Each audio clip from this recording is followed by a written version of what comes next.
कलाई नहीं हमरा से भंगिया पिसाई बथतर हमर कलाई नहीं हमरा से भंगिया पिसाई खाली भगतन में रहता लीन भोला जी कम कहै देना एगो हसीन भोला जी लाई दी एक सर मशीन भोला जी कलर होखे ओकर एकदम गिरेन भोला जी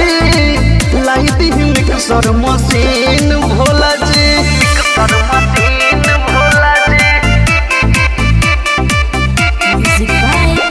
गिरेन भोला जी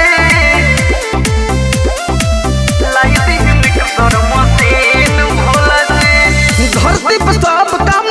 करे विज्ञान जी उहवा के लोग करे बहुत आराम जी धरती पे सब काम करे विज्ञान जी उहवा के लोग करे बहुत आराम जी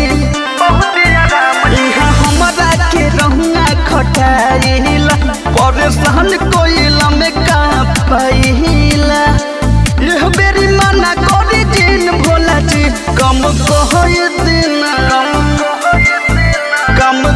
देना एगो हसीन भोला जी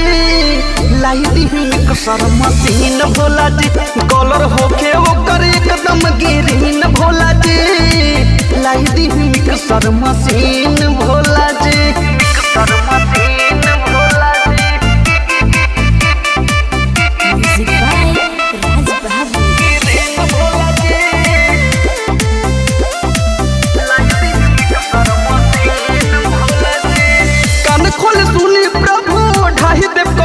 जी कार्तिक गणेश संगे जाइब नई हर जी कान खोल सुनी प्रभु ढाई देव कहर जी कार्तिक गणेश संगे जाइब नई हर जी नीरज अवनीश के खबरी पे ठाई के जय बोल दे बलवंत के भाई के अर्पित सिंह भाई ले मालिन भोला जी कम कहै देना एगो हसीन भोला जी